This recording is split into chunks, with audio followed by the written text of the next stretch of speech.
What is going on, YouTube? It's your boy Spanko, and today I got a deck profile that I did a while ago, but now it's updated. So I'm actually updating this profile. I think this list is actually just a little bit better. Now, as you guys can see, it is a 51 card list. It's Simorgh's. Simorgh's has been one of those, under the radar. It's a really fun rogue deck, don't get me wrong. And if you get the combos off, like, this deck is actually kind of hard to beat sometimes when you get those combos off. But of course, the deck, like any rogue deck, is fragile, has weak points, it has a lot of bricks in the deck.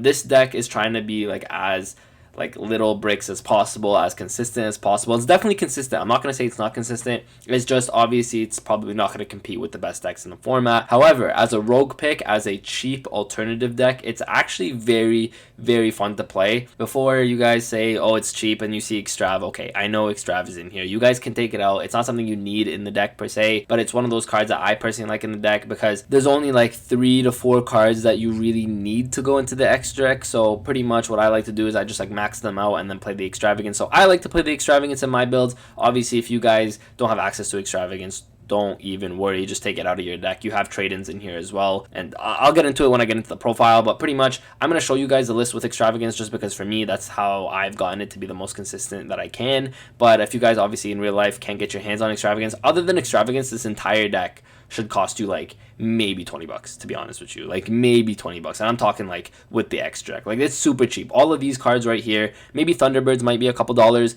but every Simorgh card is a pretty much bulk, to be honest with you. Actually, okay, Ice Dragons Prisons cost $5 each, so maybe more than $20, but it is a pretty budget deck. It is a budget deck. It is fun. It is rogue. And before we get into this profile, like I say in every profile, make sure to check out my social media. Links to all of them will be in the description below. Check them out. And if you guys want to help support the channel, make sure to go check out Spanko Sales on Instagram. That's where I sell all my cards. That's where I do my sales and vending. Every single purchase goes to help me create content for you guys. All the money I make and whatnot goes right back into the channel. I want to make all the content as I can for you. And if you guys enjoy these videos, make sure to like and subscribe, because at 5,000 I have a really cool, very cool, very, very cool video for you guys, and I'm at 3,500 right now. So if we get to 5,000, we can make that happen. Let's get into the profile. So first, we are playing triple Simorgh, Lord of the Storm. Now these cards are all fairly new, if I'm not mistaken. I can't even actually remember where they came out. Rira? Was it Rira? I think it came out in Rira. So all these cards are fairly new for the most part. We got 3 Lord of the Storm.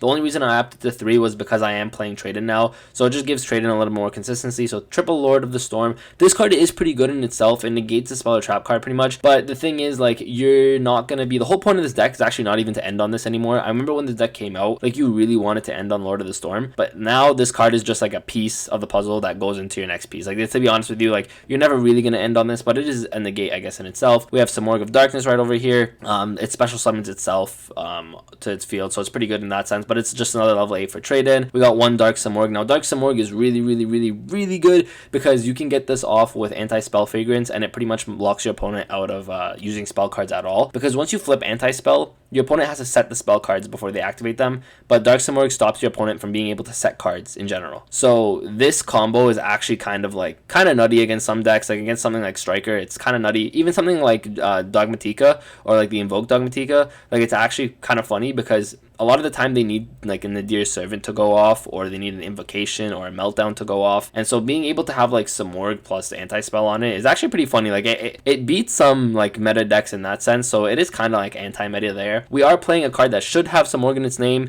but Danger Thunderbird. This card is pretty much a Simorgh card. It's a Darkwing Beast. It's a level 8. It's really good when it's discarded, which is obviously really good with the Elbors, and not the Elbors, I should say, the Onslaught. So it's really good with Onslaught right there. It does things going first for you. Of course, you can activate it, summon it to the field, so it's an extra body. It gets you a draw. Going second, it gets you a pop if you discard it. So Thunderbird is really, really good. What a lot of people don't know is it pops set cards. So that means if your opponent has a set monster, you can also pop that. That's something that a lot of people don't know. So Danger Thunderbird is really good for that. Then you're playing triple Simorgh Bird at the beginning, probably your best normal summon. What it does is it lets you normal summon an extra time this turn, so it's a double summon for your deck. Then you're playing triple Simorgh Bird of Bringing. This card is actually maybe your it's your second best normal summon. If you don't normal summon this, you want to normal summon this. If you you want one of these in your hand pretty much, so that's why you max them out at 3. If this card is normal summon, it's like a Rhoda, you just add a Simorgh card from your deck to your hand. So this card is insane. Also, the nice thing about these is they all go into Link Karibo or Almirage, which is important because that's how you link climb in this deck. All of these monsters, by the way, if you guys don't know, if your opponent controls no set spell or trap cards, they can special summon themselves from the graveyard, but they banish themselves, I think, once they leave the field after that, if I'm not mistaken. Yeah, but banish it when it leaves the field. So they're all going to special summon themselves from the graveyard. That's why being able to normal summon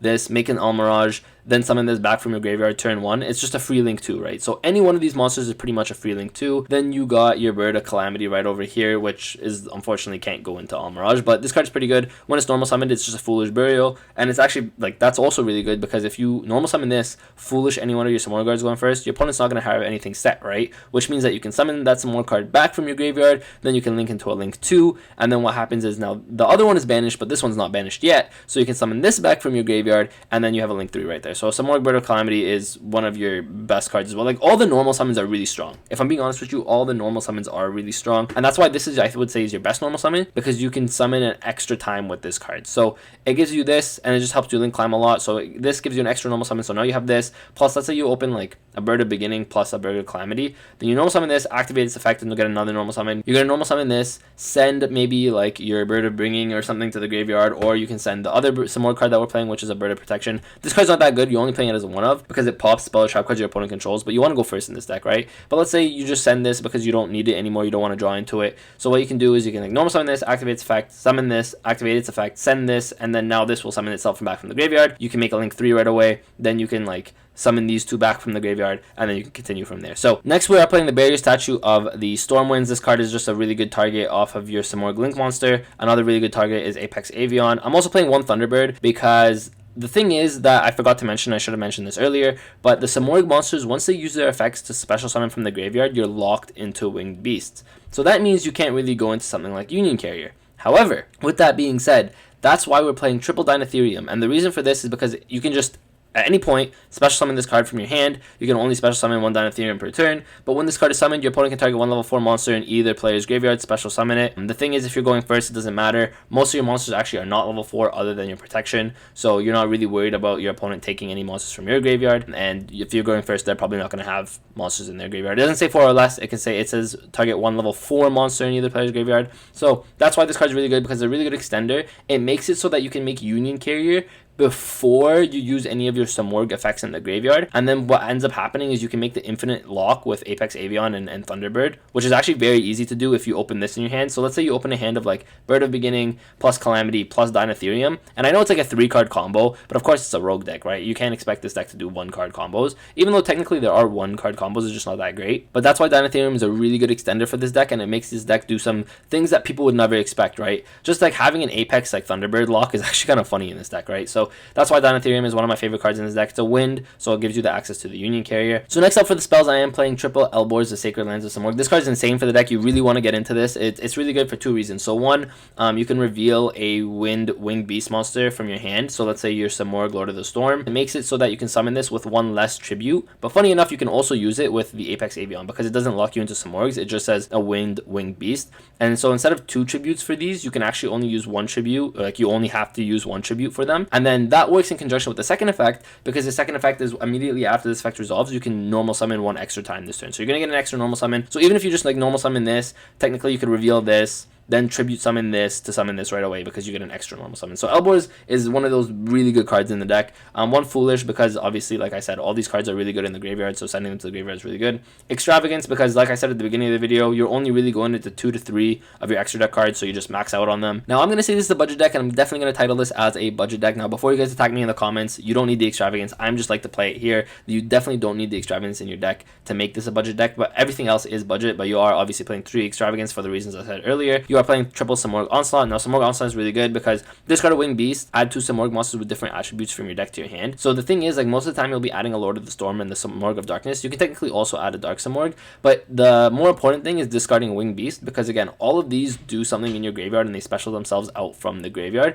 But also going second, you can discard a Thunderbird and then get a Thunderbird pop. So that's why it's really good with the, just in general with all these cards. It works really well. Next we're playing 1 Terraforming just to get to Elborz. Like I said, Elborz is very important. Triple trade in because obviously you are playing the Lord of the Storm, the Simorgh of Darkness, and the Thunderbird for the trade in. So it gets you some draw power. And like I said, I'm playing both, but you guys can cut this out. You guys don't need the Extrav. I just like to play the Extrav. Now, if you actually take out the Extrav, what's nice is that you can actually get more room in your extra deck to play different things. This kind of like makes your extra deck a lot more tighter. But again, like I said, I never found myself going into the extra deck too much. Then for trap cards, we are playing triple anti-spell fragrance. Like I said earlier, Dark Simorgh with anti-spell is very spicy. It's one of those locks that a lot of people don't expect. So anti-spell is really good, one of the best cards in this deck. Then you go Harpy's Featherstorm. Obviously, if you control a win-win beast monster, you just negate monsters your opponent like activates. You negate them all. It's like a Calamities, right? It's like an Azathoth for the turn. So Harpy's Featherstorm is just one of those blowout cards. Another really good card that just came out is Ice Dragon's Prison. So you can target one monster in your opponent's graveyard, special summon it to your field, but its effects are negated. So what's nice is that, you know, like